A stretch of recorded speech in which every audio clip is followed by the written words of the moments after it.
আপনি কি কখনো লক্ষ্য করেছেন যে একজন পলিটিক্যাল নেতা মাইকে ভাষণ দিলেন এবং তার যারা অনুগামী, তার যারা ফলোয়ার্স, তারা সেটা অক্ষরে অক্ষরে পালন করলেন এবং হাততালি দিলেন? মনে রাখবেন, এটা স্বাধীনতার লড়াই। आपका एड्रेस लिखा होगा तो मैं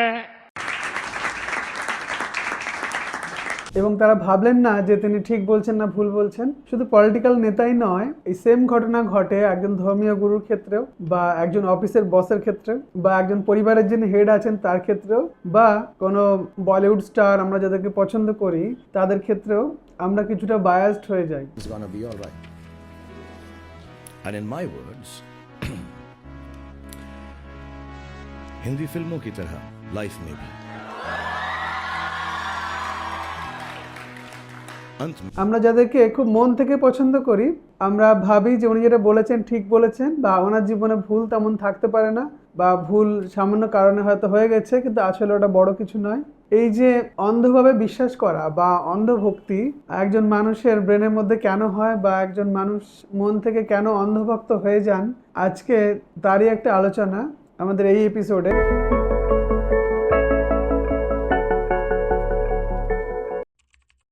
হ্যালো এভরিওয়ান, আমি doctor S K. Zaman, consultant psychiatrist, Calcutta National Medical College. আজকে আমরা দেখব যে অন্ধভক্তি বা অন্ধভাবে একজন নেতাকে বিশ্বাস করা, বা একজন মনের ভালো লাগার মানুষকে অন্ধভাবে বিশ্বাস করা, এই নিয়ে মনোবিজ্ঞান কি বলছে তার বেশ কিছু ভিউ পয়েন্ট আপনাদের সামনে তুলে ধরবো। আপনি পেলের ফ্যান, না আপনি মারাদোনার ফ্যান, নাকি মেসি না রোনাল্ডো, যাকে আপনি মন থেকে ভালোবাসেন, মনে হয় তিনি যা করছেন একদম ঠিক করছেন। আবার পলিটিক্যাল ক্ষেত্রেও তাই, কেউ দাদাকে পছন্দ করেন, কেউ বা দিদিকে, কেউ বা ভাইজানকে পছন্দ করেন। এবং মজার ব্যাপারটা হলো, যাকে পছন্দ করেন তাকে মন থেকে এতটাই ভালোবাসেন যে তার সম্পর্কে কোনো খারাপ কথা কেউ শুনতে চান না, তার কোনো ভুল চোখে দেখতে পান না, এবং যদি চোখে দেখতেও পান তখন ভাবেন এটা তো একটা সামান্য মিস্টেক, এটা হতেই পারে। আজকে ভিডিওতে 8টি গুরুত্বপূর্ণ মনস্তাত্ত্বিক বিষয়, মনোবৈজ্ঞানিক ব্যাখ্যা আপনাদেরকে জানাবো, যেটা ব্যাখ্যা করছে যে একজন মানুষের এই অন্ধভক্তি কেন আসে। প্রথম ব্যাখ্যা বলছে কনফার্মিটি, মানে সবাই বলছে তাই।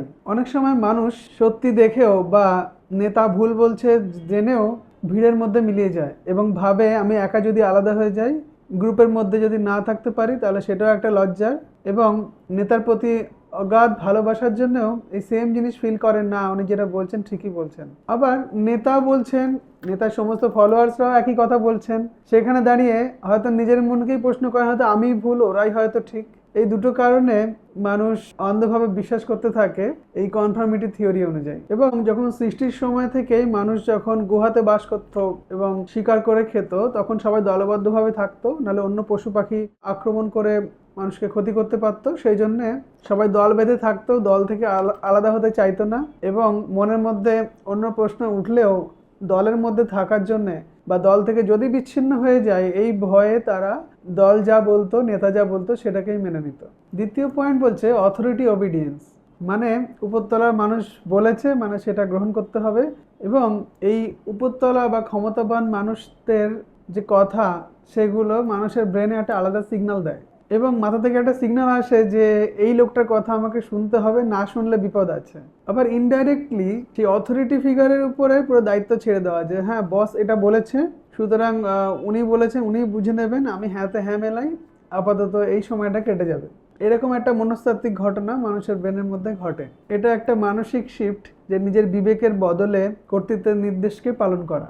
অথরিটি ওবিডিয়েন্স নিয়ে মিলগ্রাম এক্সপেরিমেন্ট বলে একটি খুব সুন্দর এক্সপেরিমেন্ট হয়েছিল, ওটা আমার চ্যানেলে একটা ভিডিও আছে, আপনারা দেখে নেবেন। দারুণ একটা এক্সপেরিমেন্ট, যেখানে দেখা যায় যে মানুষ তার অথরিটি ফিগারের কথা শোনার জন্যে অনেক সময় নিজের বিবেককে বিসর্জন দিয়ে বসে এবং অথরিটি ফিগারের নির্দেশকেই পালন করে। এটা মানুষের ব্রেনের একটা বেসিক প্রবৃত্তি। থার্ড থিওরি হলো অ্যাবডিকেশন সিনড্রোম বা দায়িত্ব ছেড়ে দেওয়ার সিনড্রোম।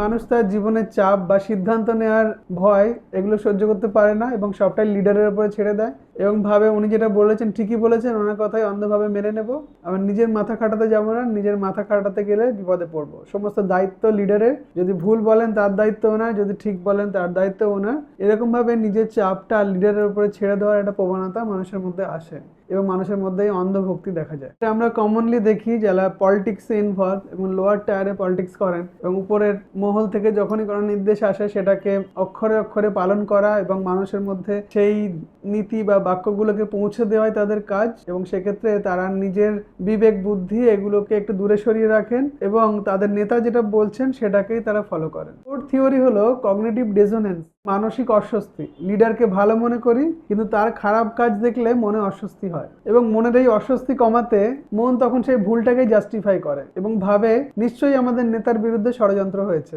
এবং উনি ঠিক, অ্যাকচুয়ালি এগেনস্টে যারা বলছেন তারাই ভুল, তারাই বোধহয় ষড়যন্ত্র করেছে। वो लीडर ऑफ द अपोजिशन को सब मेरा पास हुआ और वो तो शुभेंदु अधिकारी का, हाँ वो शुभेंदु अधिकारी बोला जो अब दिल्ली जाएगी। পাল্টা তৃণমূলের বিরুদ্ধে 2000 কোটি টাকার মামলার হুঁশিয়ারি হুমায়ুনের। এবং তাদের মন ভাবে যে উনি যেটা বলেছেন সেটা ভালোর জন্যই বলেছে। এভাবেই মনের অস্বস্তি কমিয়ে, নিজের অ্যাংজাইটিটাকে কমিয়ে এই কগনিটিভ ডিসোনেন্সের মাধ্যমে মানুষ নিজের অন্ধত্ব বা নিজের নেতার প্রতি ভক্তি বজায় রাখে। পঞ্চম থিওরি বলছে social identity.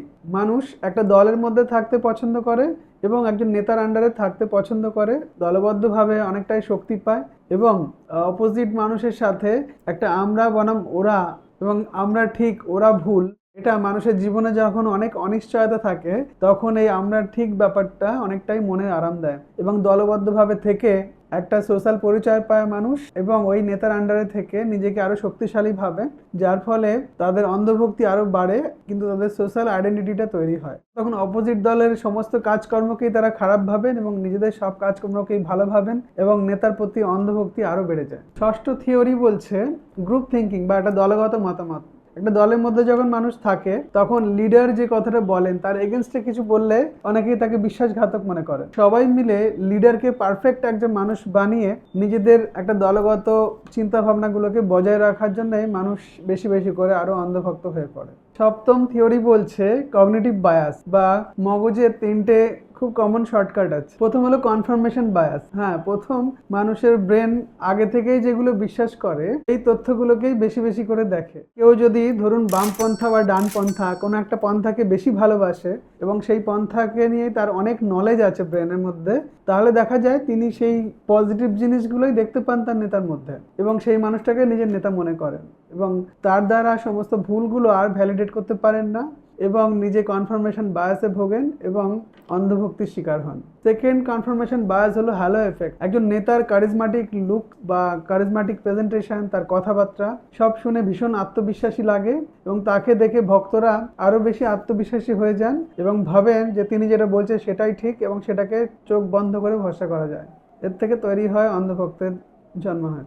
Third confirmation bias হলো সাঙ্ক কস্ট। একজন মানুষ তার জীবনের অনেকটা সময়, আবেগ, ইমোশন সব যদি একজন নেতা বা একটা দলের পিছনে দিয়ে দেন, তারপরে বেশ কিছু বছর পরে গিয়ে যদি দেখেন যে দল অনেক ভুল করছে, ভুল ভ্রান্তি করছে, তখন ভাবেন সবই তো সময়, ইমোশন সবই দলকে দিয়ে দিয়েছি, এই ছোট ভুলের জন্য চোখে দেখতে পাচ্ছি, তা সত্ত্বেও এই ছোট ভুলের জন্য এখন ছেড়ে কোথায় যাব, দল যা বলছে সেটাকেই মেনে নেই এবং নেতার কথাটাকে অন্ধভাবে ফলো করি।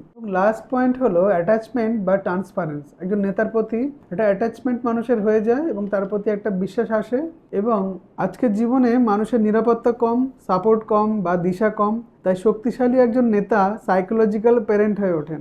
উনি আছেন, উনিই বাঁচাবেন, এটাই মানুষ ভাবেন এবং এটা এক ধরনের ইমোশনাল ডিপেন্ডেন্স। তাই যুক্তি দিয়ে না, ইমোশন দিয়ে মানুষকে বেঁধে রাখা অনেক সহজ। এবার দেখি যে যারা অন্ধভক্তি করেন নেতাদেরকে, তাদের ব্রেনের মধ্যে অ্যাকচুয়ালি কি ঘটে। হ্যাঁ, তাদের ব্রেনের অ্যামিগডালা, স্পেশালি ডান দিকের অ্যামিগডালা যেটা আছে সেটা অ্যাক্টিভেট হয় এবং থ্রেটফুল কন্ডিশনে ডান দিকের অ্যামিগডালা যে সমালোচনামূলক চিন্তাভাবনা এগুলোকে অনেকটা অবদমিত করে এবং ভয়, হুমকি বা নেগেটিভ বায়াস যে পরিস্থিতিগুলো হয় একটা শক্তিশালী নেতার দিকে মানুষদেরকে বেশি বেশি করে ঠেলে দেয়। এছাড়াও একজন ক্যারিজমাটিক নেতার ভাষণ বা তার অ্যাপিয়ারেন্স দেখে ব্রেনের যে চিন্তাধারা করার যে সেন্টারগুলো আছে আমাদের প্রিফ্রন্টাল কর্টেক্স, তার মধ্যে anterior cingulate cortex, medial frontal cortex বা ডরসোল্যাটারাল প্রিফ্রন্টাল কর্টেক্স, এই এরিয়াগুলোতে অনেকটা ইনহিবিশন হয় এবং ইনহিবিশন হয়ে মানুষ নেতাদের অন্ধভক্তের প্রেমে পড়েন।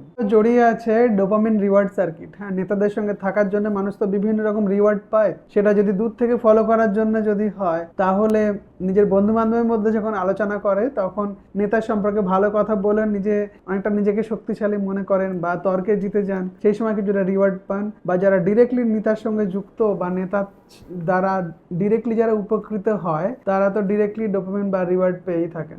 অক্সিটোসিন হরমোন একটা গুরুত্বপূর্ণ ভূমিকা পালন করে সবাইকে গ্রুপের আবদ্ধ রাখা বা এক বন্ধনে বেঁধে রাখা এবং নেতাকে একটা সমষ্টির প্রতীক হিসেবে দেখানো, এটাতে অক্সিটোসিন একটা গুরুত্বপূর্ণ রোল পালন করে এবং এই অক্সিটোসিন প্রিফ্রন্টাল কর্টেক্সকে অনেকটা অবদমিত করে, যার ফলে ব্রেনের যে সমালোচনামূলক চিন্তাগুলো আসে সেগুলো অনেকটাই অবদমিত হয়ে যায়, যার ফলে মানুষ নেতাদেরকে অন্ধভাবে ভক্তি দেখায়। সুতরাং আমরা আমাদের নেতাদেরকে ভালোবাসবো, তো আমরা চেষ্টা করব যে আমাদের সমালোচনামূলক ব্রেনের যে পোর্শনটা আমাদের প্রিফ্রন্টাল কর্টেক্স, যে জন্য আমরা মানুষ জাতি সমস্ত প্রজাতি থেকে সমস্ত জীবজন্তু থেকে আমরা আলাদা, সেই প্রিফ্রন্টাল কর্টেক্সকে আমরা অ্যাক্টিভেট রেখে একটু সমালোচনামূলক দৃষ্টিতে যতটা নিজের ক্ষমতা আছে সেই অনুযায়ী নিজেদের নেতাদেরকে ভালোবাসবো এবং নেতাদের সাথে চলার চেষ্টা করব বুদ্ধি বিবেচনা রাখার মাধ্যমে।